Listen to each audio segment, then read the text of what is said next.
turns around. He's a spread type guy, so he understands it. And that's important. That's important for these kids to have that language. It's going to be different. It's not Enos anymore. Enos is like a defunct German. It's a very harsh, dissonant sounded. Looking at it on field, I'm trying to make it a very like a visualization that it looked like it sounded. Now you're going to have this nice little slick new language, and it helps that these guys call plays, especially in spread systems, and they're versed in them. So I'm very happy that Miami, I think they really, really, really did well on those coordinator hires or those assistant hires. I really, really did. Cool. So, yeah. I've been so impressed with them. Sorry, go ahead, Jordan. I was just going to say, last time we had you on was February 18th. So the Rhett Lashley hire was just about a month old.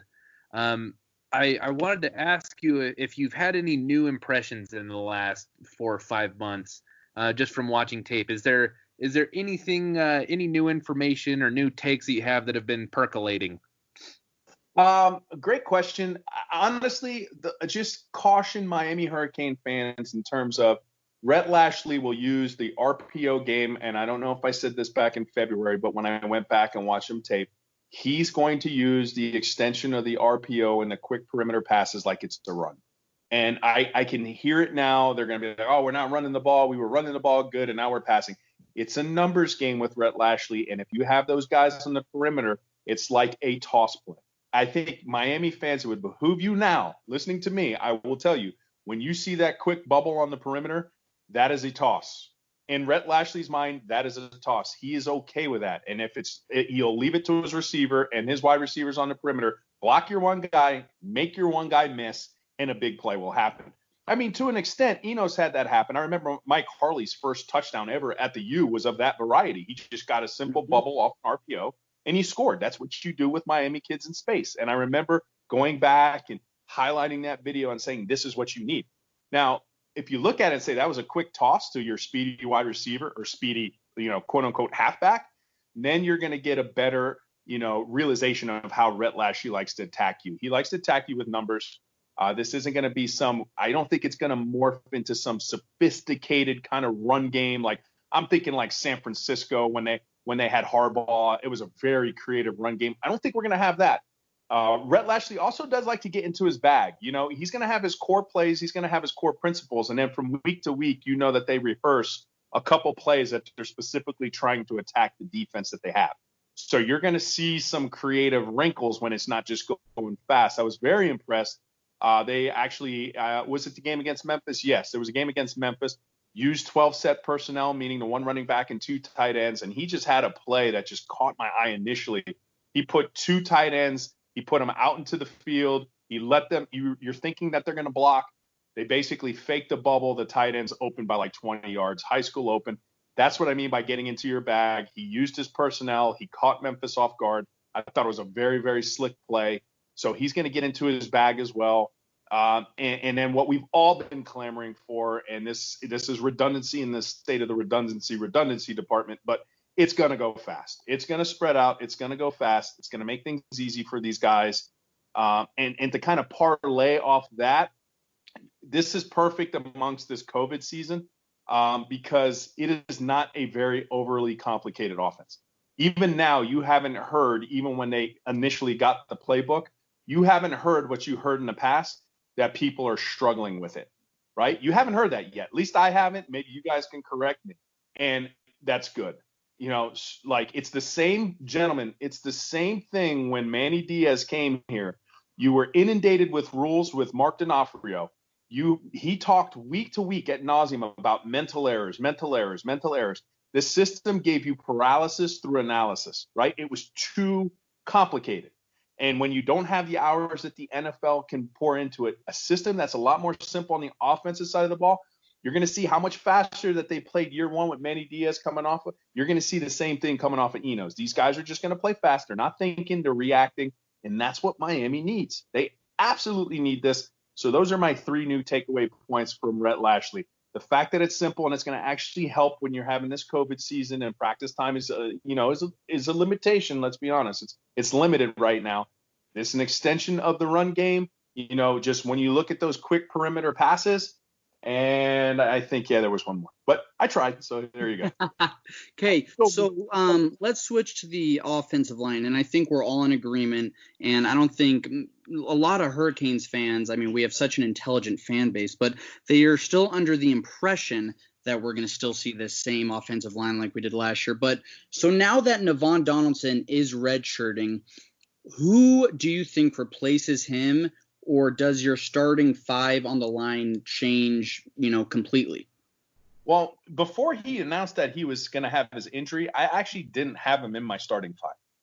And I think this is a smart decision for him, too, to heal up off his injury. This is a system, too, and I'm not taking a shot when I say this, but because of the tempo, because of the humidity, you got to be a little light on your feet. And if you have a propensity to kind of pack on some pounds, especially coming off like a knee injury, I don't think this system would have did him any favors until maybe a following year, another year into rehab and rehabilitation. So I'm going to go on record now. And when I announced my starting five before he announced he was out, Navon Donaldson wasn't in it. So obviously I'm going to go ahead and default. We got to, it's funny. We lost to Jaron Williams and we got a different type of Jay Williams. So that's who I'm going to go ahead and pencil in at left tackle until proven otherwise. I think, people forget this name, but I was kind of high on him before he left the program and came back. But I have Cleveland Reed doing some damage. I really do. I think this is somebody that people forgot about, but he's a blue chip kid when he initially came in. I think we're solidified on who the center is going to be, right? Corey Gaynor. And then at this point, I just don't think – I know they were messing around with a line, but I don't think people fully were appreciative of the fact of how good Ja'Kai Clark was last year. I mean, he was a good umpire.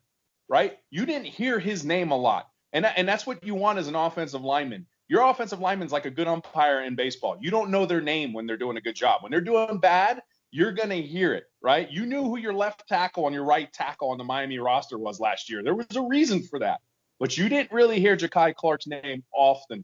And I think Ja'Kai Clark could probably go ahead, and he's just too much of a banger, too smart. And then I think Skaith is too talented. I didn't think he did a bad job at right tackle. So that's kind of where I am. You're almost looking at the same thing, but you're starting tackles that started against Florida last year. I don't have them initially penciled into my starting five.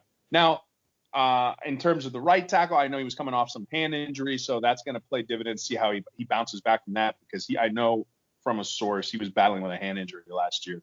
So we'll see what happens there.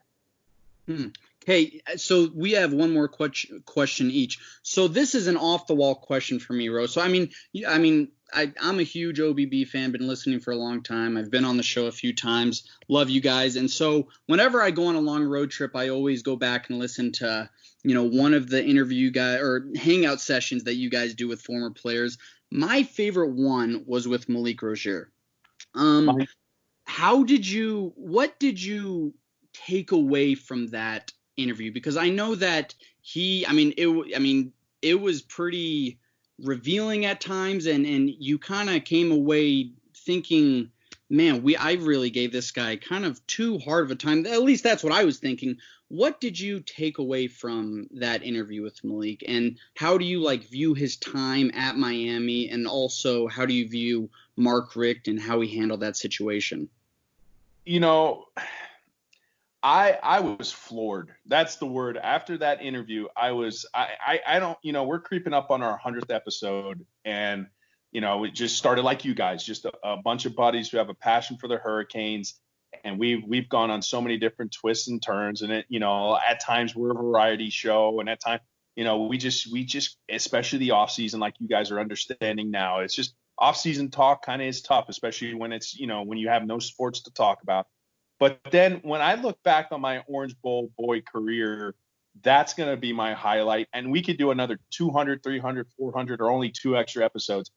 That it taught me a lesson, Marsh. It just, like you said, I was a quarterback, guy. I was writing for Insight, and I'm literally picking apart film, and I wasn't shy about it. Like, listen, he missed this, he missed that. Shushing the crowd, I wasn't a big fan of. Trying to make a statement to his own team. There were so many things I was hypercritical about. And it's so easy as a fan sometimes it's so easy as a fan to forget something that's somebody's son. You know what I'm saying? That is a kid. And to no fault of his own, he did the best that he could. And when that interview just kept going and kept going, I just walked away so impressed with him, to the fact that even I almost, Marsh, and I don't want to say this, I want to say this as humbly as I can, because that to date, and Jimmy Murphy was another great one of those capacities. But I think that episode I think it changed a lot of people's perception of Malik. You know, that thing was over 10,000 listens. It was, I'm saying humble about that. It was just, and it wasn't because of us. It was simply because Malik just opened up, and you got to be behind the veil of something you didn't really necessarily ever get to hear in a different avenue. And I just thought Malik, I know when you asked Mark Richt handled it terribly. I mean, you can't go into Friday not announcing who your starter's going to be when they play on Saturday.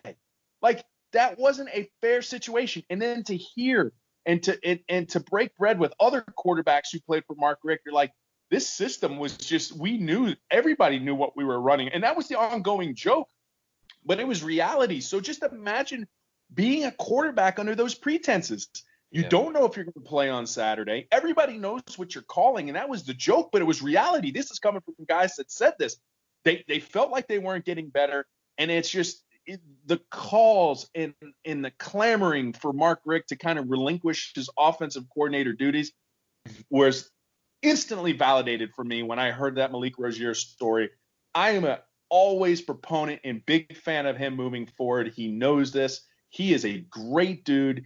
He was embattled. We booed that kid, and he is the true definition of just hanging tough. That no matter what happens, like, because we're fickle sometimes, we're Hurricane fans, you know. We'll love you one second and we'll boo you the next. That's just how South Florida is. We're the constant bandwagoners. You know, we'll do that. We'll do that. So I wish him nothing but the best of luck, man, because that was, no matter what, I'm telling you, 100 more episodes, I don't know what it is, but that will always be the highlight of my OBB career, is that interview. That was just such a monumental shift for me as a human being, to be like, you know what, back off, it's a kid. You know, stop being so hypercritical. This kid did nothing but give his all in all in a pretty bad situation. So that's where I am there. Yeah, I agree with Marsh in that was also my favorite. You know, it was good, and with you, you know, it totally just like shattered my perception of Malik as a person and a football player, to the point that, like, I can remember what I was doing when I was listening to that, you know, because I felt a lot of guilt in raking him over the coals and, you know, all that stuff. And I mean, so as a consumer, like, thank you for doing that episode, because it was fantastic. And you know, I do think hopefully there's a lot of Miami Hurricanes fans that learned lessons from listening to Malik talk. And then, as you were saying, just, you know, hearing the insight into those years, 2017 and 2018 was priceless as well. You know, it really reflected just, you know, perfectly the last 20 years that we've been facing. You know, win 10 straight games, then lose, you know, what did we lose, like 5 straight or something like that, going between the 2 seasons. And geez, man, it's what a wild ride. But anyways, I got one last question for you. It's real quick. I'm going to set the over and under at 600 rushing yards for De'Aaron King, and I want you to tell me if you're taking over or under. Oh, that is a great number. That is a good one, George. That is a great number, because that is about where I would anticipate. You know, like if you told me 500, I would say over in a heartbeat. 600 is making me pause on taking the over, but I will tell you it will be close, and I will take the over, but not by much. I think 600 yards.